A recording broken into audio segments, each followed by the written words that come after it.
sometimes those life-changing moments, aren't always so front and center when you're living Uh-huh. them. But Hmm. then when you kind of reflect back on them, you're like, wow, that was one of the life-changing moments.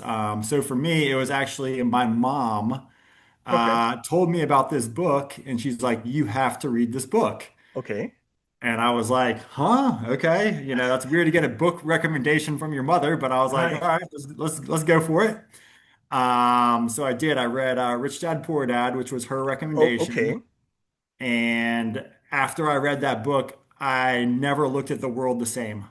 Oh, It just kind of wow. like Okay. opened up my eyes to, oh man, yeah, you can take this one path where you decide to, you know, go to a job for 40 hours a week for 40 years, and then, at some point in time, maybe you can, retire.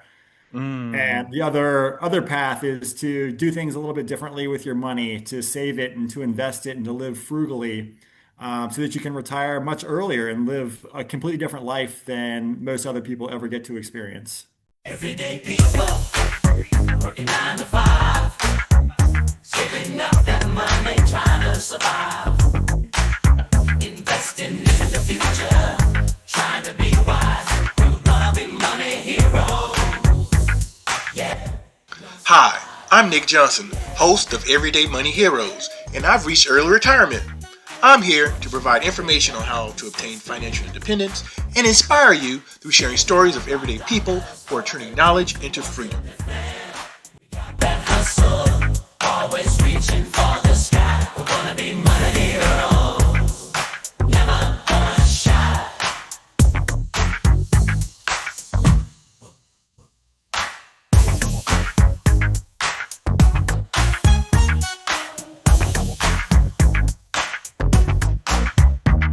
Hello, and welcome to Everyday Money Heroes. We provide information and inspiration to people of all ages to take control of their financial journey. I'm your host, Nik Johnson, and today we have Tightwad Todd in the building. All right, before we get into our conversation with Todd, I'm going to ask that if you're watching this on YouTube, that you would subscribe to Everyday Money Heroes there. If you're listening to this by way of podcast, that you will follow us there. That being said, a little bit about Todd. The thing about it is that we are taught how to work for money, but we are rarely taught how to make money work for us. Today's guest looked at the traditional 9 to 5 during the Great Recession and said there has got to be a better way.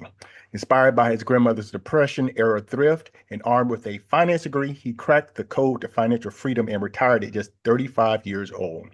He is a master when it comes to frugality, has a black belt in debt elimination, and he has proved that small changes can catapult you into living life on your own terms.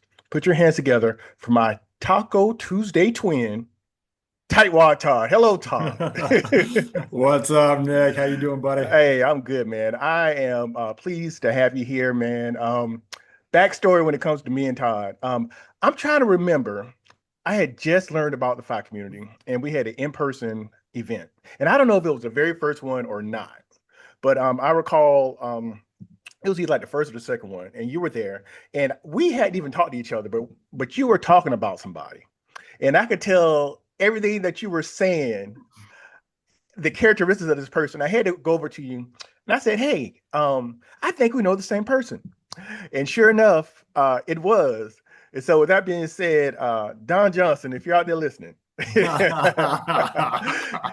hello, our friend. He's our mutual insurance man. So definitely shouts out to Don there. So that's why it's important to go to in-person events because you never know who you're going to meet.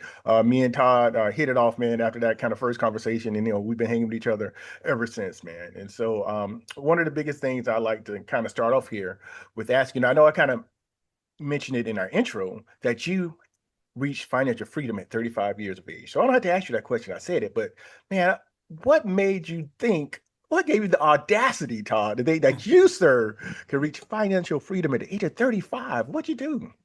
I mean, to make it plain and simple, and hopefully a lot of people can relate to this, is that I believed that I could. Wow. Okay. I somehow, had this belief system, and it didn't start, it wasn't, it didn't come out that way immediately that I was like, oh man, I'm going to become financially free one day. It was like, oh, this is an interesting concept. Okay. Because I kind of learned about the whole financial independence, financial freedom concept when I was in college. So Okay. it was kind of a weird time for me personally because here I am, studying, working, to get my degree, and at the same time I'm like, well, I'm working so hard and paying all this money to get this degree that I don't really want to use for, 30, 40 years. I kind of want to, use it or figure it out and Hmm. then be done with it and not really have to worry about it.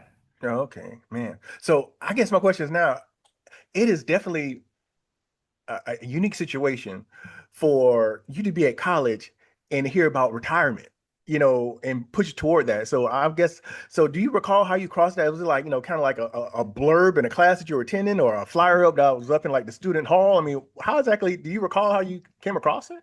Dude, 100%. I feel like sometimes those life-changing moments, aren't always so front and center when you're living Uh-huh. them, but Hmm. then when you kind of reflect back on them, you're like, wow, that was one of the life-changing moments. So for me, it was actually my mom Okay. told me about this book, and she's like, you have to read this book. Okay. And I was like, huh, okay. That's weird to get a book recommendation from your mother, but I was like, all Right. right, let's go for it. So I did. I read Rich Dad Poor Dad, which was her Oh, okay. recommendation. And after I read that book, I never looked at the world the same. Oh, It just kind of wow. like Okay. opened up my eyes to, oh man, yeah, you can take this one path where you decide to, you know, go 40 hours a week for 40 years, and then, at some point in time, maybe you can, retire. And Mm. the other path is to do things a little bit differently with your money, to save it and to invest it and to live frugally, so that you can retire much earlier and live a completely different life than most other people ever get to experience. Wow, that's cool. And so mom recommended Rich Dad Poor Dad. You read it and that basically sent you down the rabbit hole. You got it. Oh wow, that's cool. Now I know your mom is still with you, right? She is, yep. Yeah. Okay. So I guess a couple of things I have to ask you. First of all, did you go back and give a book report to your mom about, hey mom, I read it, this will happen. And also, well, I'll pause there. Did you go back and share with your mom your thoughts around that book? So we talked a little bit about it, and it was just kind of like some of the concepts that were starting to come into play. Like, oh man, so I learned about, financial freedom when I was in my early 20s. So, I'd had a couple of jobs, and so the only way I really knew how to make money was to, go cut my neighbor's lawn, go get a job, at the sports authority or, something like Mm. that. So this whole concept of having your money make money for you was just completely foreign, and it kind of opened up the whole conversation of what, passive income sounds awesome. How do I get some of Uh, that? yeah, that's true. And so, all right, so that kind of planted the seed. And now I guess I have to, my question to you is that, okay, you reached financial independence at 35. And so technically, if we look at that, college age, early 20s. And so it was still around a 10-ish, 12-year kind of journey for you. How long was it kind of that journey from that particular point where you came to the awareness or the realization that this was a possibility to when you actually reached financial independence? So I'd say I read the book probably when I was 19 or 20, and then by the time I reached it, I was 35. So we'll say about a 15-year journey. Okay, 15 years. And it's great that, one of the things that I've noticed here on the show is that individuals who get very intentional and get laser focused, they can usually do it somewhere between 10 to 15 years. They really can. I think a lot of times people feel as though it's unobtainable, but I mean, constantly individuals, I'm talking with them, they'll say, hey, it took me to somewhere between 10 to 15 years to be able to achieve it. The great part about it for you is that your eyes were open so early. Absolutely. And so we have some people who come to a realization at 30 and 40 years old. So then, maybe they're at 45, 55, but you got it at 20. And so it's like, okay, you're at 35. And I mean, you're still a very young man, with so much life ahead of you. So I think that's great. And also just the willingness to kind of consume information and learn. I almost feel like there's like this Mount Rushmore of kind of like books and just things that have really created awareness to individuals. I had to say one was probably The Simple Path to Wealth. The other is The Shockingly Simple Math.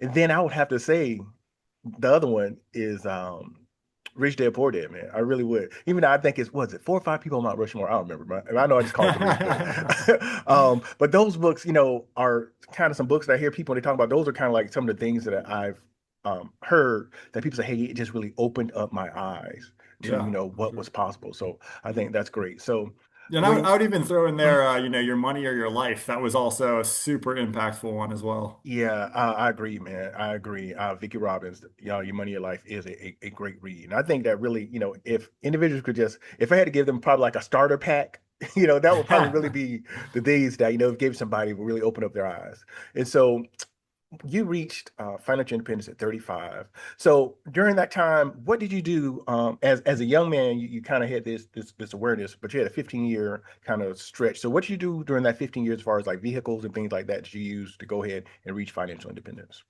Yeah, so at that point in time, the only vehicle I thought that you could, invest in order to reach financial independence was real estate, Okay. because Rich Dad Poor Dad is all about owning real Heavy. estate and having rental properties that pay you to live your lifestyle more or less.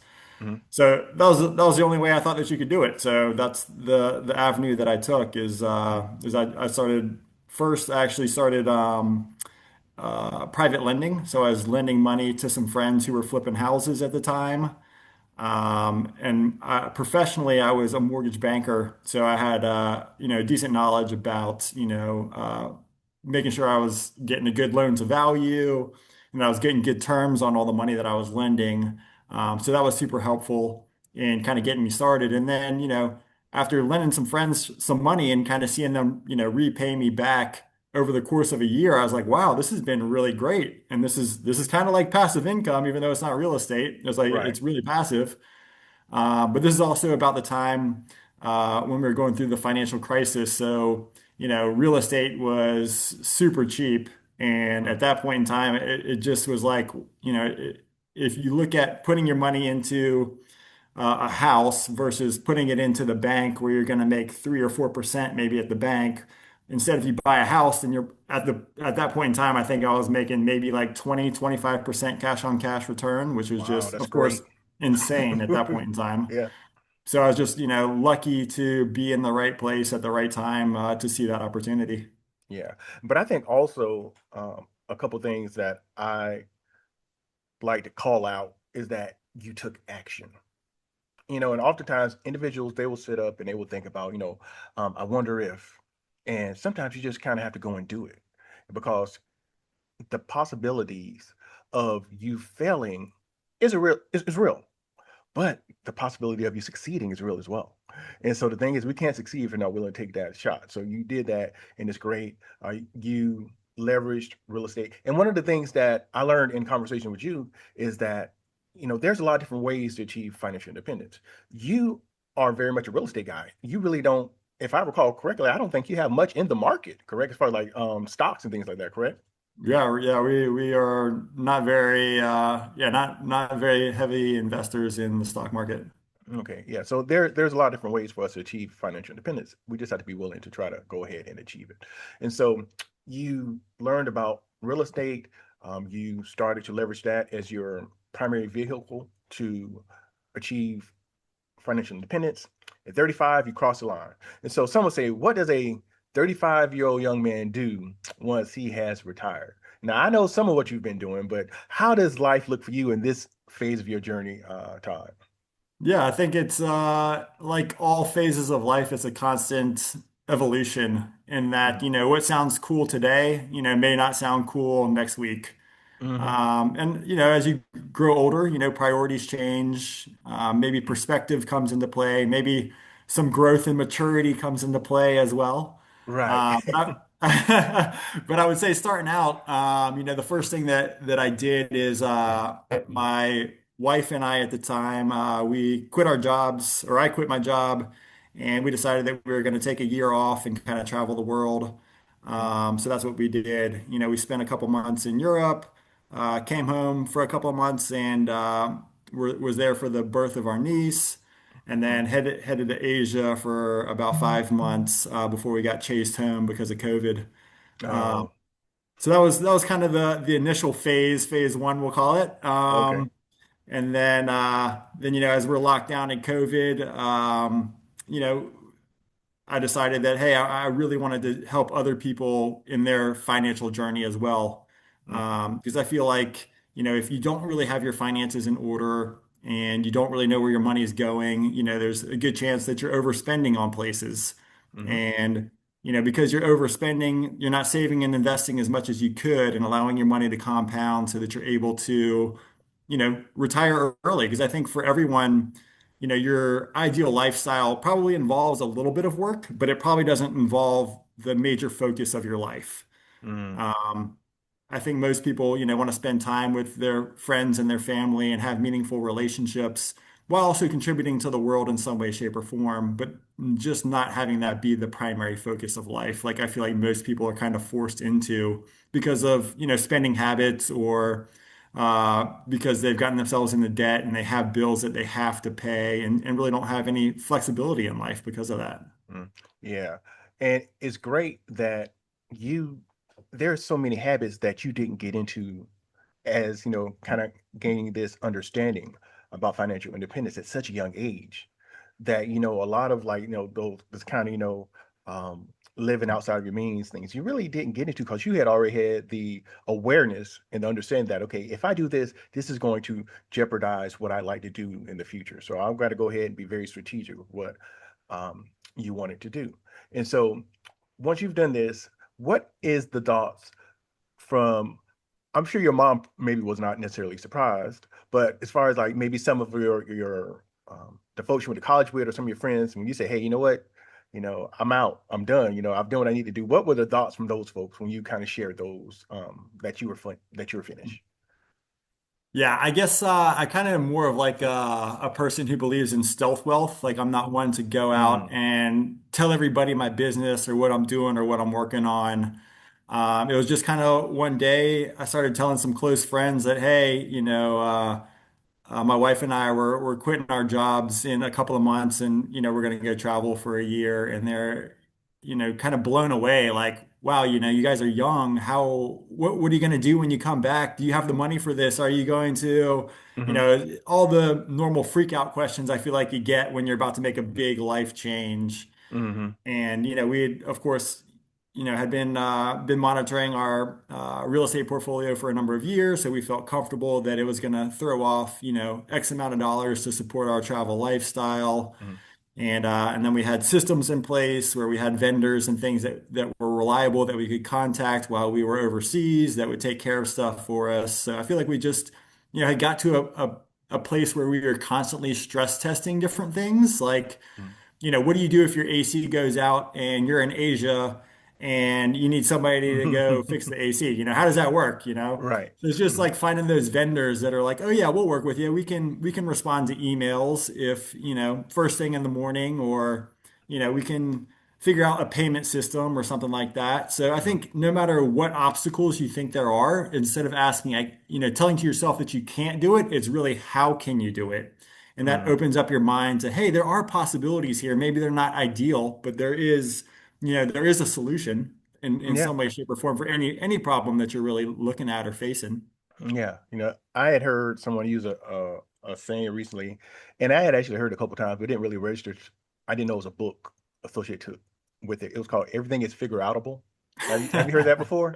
Haven't heard that, but I like Yeah, figure-outable. everything is figure-outable. It's actually, and I'll have to I'll show the book or I'll put a link down to it. And literally, it was this young lady who mother would tell her when she was young, and she was like, I don't know what to do, and her mom would say, everything is figure-outable. And I was like, wow. And just like you said, everything is figure outable as far as, if you're out, overseas or in Asia and something happens, you can figure out how to make that happen. As a matter of fact, thanks to you, I was on a cruise last summer and I had an issue with one of my rentals.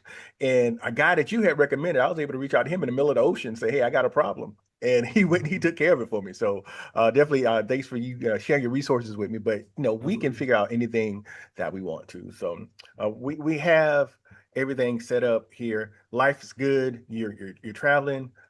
You're now you want to empower folks as far as understanding the importance of financial literacy and things of that nature. But also, I saw you make reference recently to golden handcuffs and how sometimes they keep us trapped in companies. And when we have those golden handcuffs, we struggle to break free to go ahead and live life on our terms because it is so. it's so comfortable. It's so comfortable to be able to know that, on the 1st and the 15th, every 2 weeks, that you're going to have that.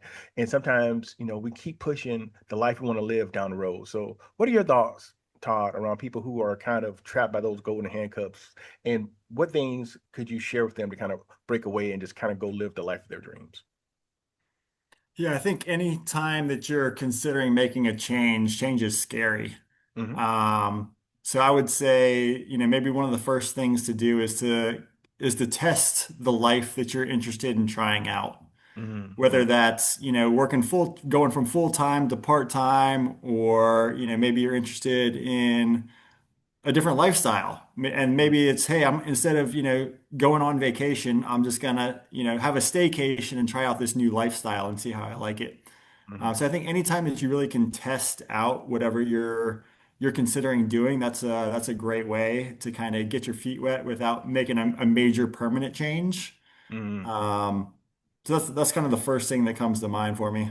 Yeah, I know also one of the things that has become a lot more accepted now is sabbaticals and leaves of absence. I know that years ago, if you wanted to leave your job, they just said, okay, this is your 2 weeks notice, but now, they understand it's a little bit easier now. And so one thing I think about, is a possibility to actually be able to take a leave of absence. Maybe, you're in the midst of those golden handcuffs of that company to kind of go out and do what you wanted to do. Recently, we had an episode with Samantha Pillin, and she really talked about gap years and things like that, and just really being able to find yourself and being able to break those golden handcuffs. And one other thing that I hear individuals say when we talk about the golden handcuffs is that it's hard for them to say, I can't walk away from this much money. I've worked all my life to get, to this, X number of dollars for a salary and a compensation package. But, if you don't have time to really enjoy that stuff, it's really a waste, and it's like, okay, why are you working as hard as you're working? You're working hard typically for, your family, your loved ones, things like that. And so if you don't have any time or any availability to those individuals, it's a tragedy. And so you really want to, balance those things out and understand that you are someone also outside of that title that you have at your employer. Oftentimes people get caught up in that particular aspect of their careers. I hear oftentimes from doctors and lawyers that they really get, attached to, having those roles and those positions. But at the end of the day, we are more than just a title or role. We're individuals with something to offer to our communities and to our society. And so, kind of when it comes to Tightwad Todd and some of the things that you're doing as far as like empowering folks to have a better understanding of their finances, what are some of the common things that you have seen individuals struggle with around kind of getting a firm foundation around that? Yeah. I think one more thing I want to add though to golden handcuffs is Hmm. that, we often think of golden handcuffs as, we can't make changes because the money's too good. But I Hmm. also would say that, we also, when we're in an environment where we're working for a company, usually that company is kind of telling you how to think in a way, Hmm. in that they are saying, you need to dress a certain way, you need to act a certain way, which, I understand to some degree, but a lot of times that may not feel natural to a lot of people. Hmm. So in some ways there is some, I won't say brainwashing, but there is some, maybe manipulation of who you are to your core. And they're Hmm. trying to make you to conform to some sort of personality that they want their ideal employee to be. I had times in my career where I was a people leader and then I was an individual contributor. And I remember when I was a people leader, it would be oftentimes that, there'd be things going on and they would send me talking points. Like, okay, you're like, this is what we're saying. This is what we're saying. I'm like, okay. And so really, I understand that they want to have a uniform message, but at the same time, they're basically saying that, okay, this is what we want you to say. We don't want you to think about it. We just, Yeah. hear what it is. And so I definitely understand what you're saying on that particular point. And in regards to individuals and the things, some of the things that you see from folks in your coaching, because I know that you coach and you help folks out. What are some of the things that you see individuals really struggle with before they can really get going on their financial journey?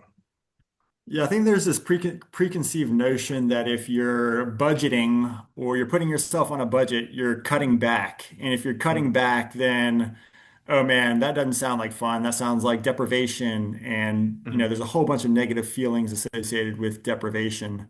Okay. But what I've really found is that, when you really dive into people's spending habits, there's certain expenses that really are important. Hmm. For me personally, I really like to go to the gym and like to spend money on coffee and lunch so that we can Hmm. hang out with friends and have social interaction and build connection. Hmm. So like those kind of expenses I wouldn't cut out because those are super important to me. Okay. But I feel like most people feel like, oh man, if I'm going on a budget, I gotta kill my dining out budget, my dining out line item or what Hmm. have you, or the things that make life interesting. Well, I mean, I think that, there's certain approaches that you can take where you can really look at the places that you're spending money on and then kind of put them in order of importance and happiness to you. Hmm. And then what you want to do is you really want to cut out the items that, are meaningless. Right.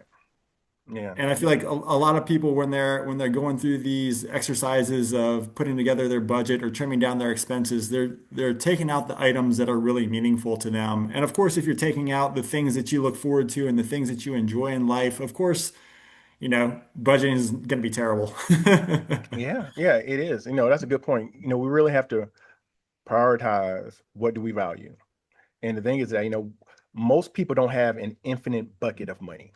And so it's like, okay, no matter what, we have to choose what do we want to spend our income on. And so those things that really, light you up are extremely important. I know when me and my wife got our first home, they made us sit down. We were part of like this program, and we sat down and they gave us like, I don't know, 20 paper clips. And they said, okay, here's the 20 paper clips. And they had all these different characteristics or attributes of a home. They said, okay, look at these different, characteristics and put the paper clips where you value. So it said, okay, good school district, 6 paper clips, big yard, 4, his and hers, bathrooms, whatever. And so what this was an exercise in trying to figure out, okay, what do we value, but understanding we only have so much to spend. And so basically just getting us in the right mindset. And that's what we need to do when it even comes to budgeting. What we spend money on, it should fulfill us. And certain things, if you don't care about it, like for instance, I know someone, he has a lot of nice watches.